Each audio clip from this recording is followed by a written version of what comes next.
Is belief in God a force for social equality? We live in a modern global capitalist society which subscribes to the notion of meritocracy.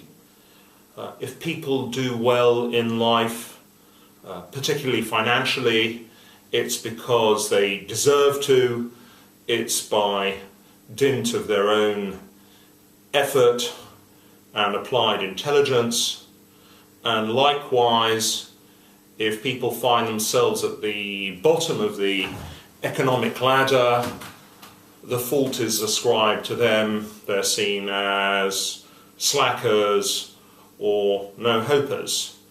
And to a large extent, our social strata are defined by financial success. If you've made a lot of money, you're successful. If you haven't, you're unsuccessful.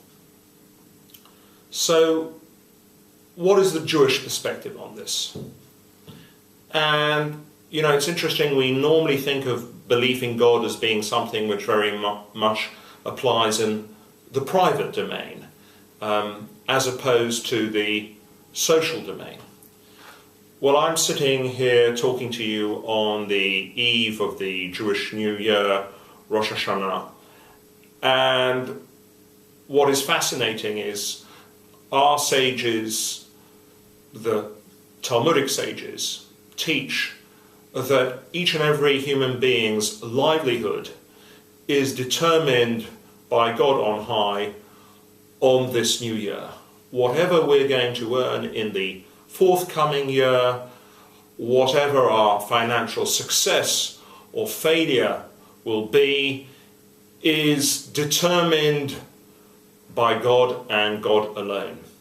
In other words, we are in no shape or form, even partially, masters of our own financial destiny.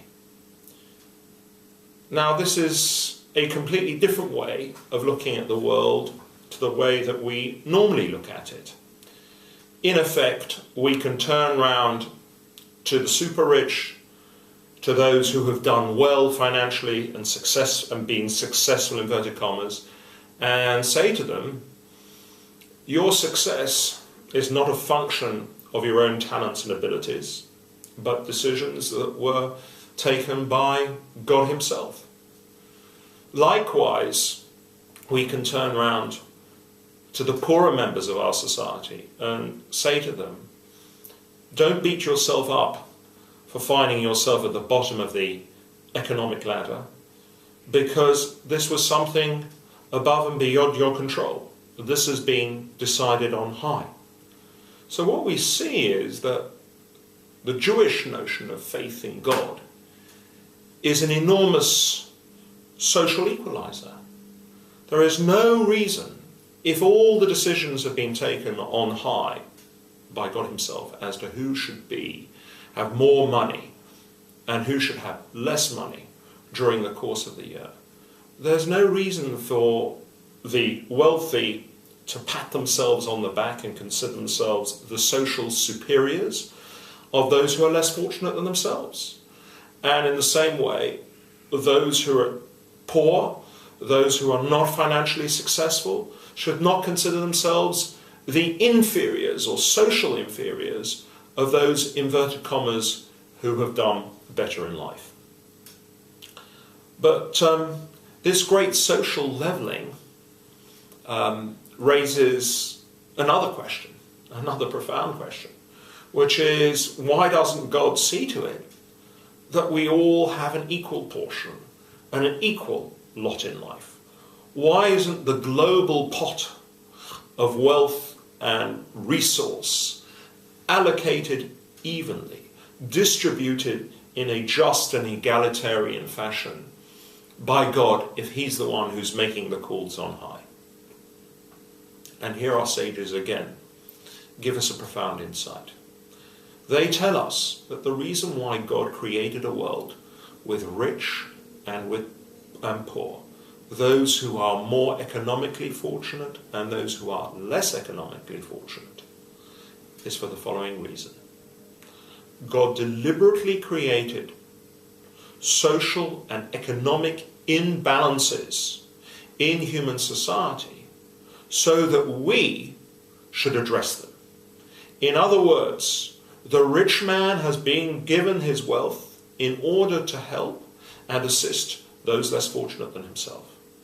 And equally, our sages tell us that the reason why we have people who are poverty-stricken or less fortunate is because they give those who are wealthier than themselves the opportunity to give to them. In fact, the Talmud says that the good that a poor man does by presenting himself to a rich man in order to ask him for charity is a greater good deed than when the rich man actually distributes to him. Because the poor man is giving the rich man the opportunity, the invaluable opportunity, the priceless opportunity of being able to help somebody less fortunate themselves. So this applies not only on an individual to individual level, but also obviously on a social to social level. There are societies and countries which are far less fortunate than us in the Western developed world.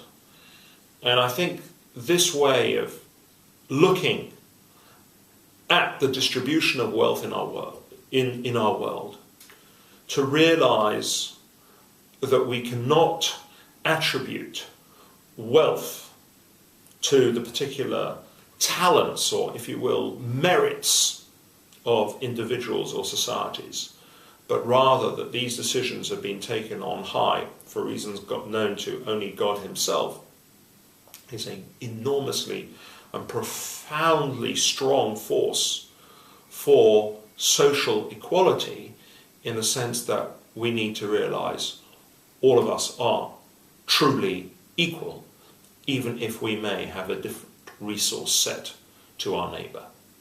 Wishing you a very happy and prosperous New Year.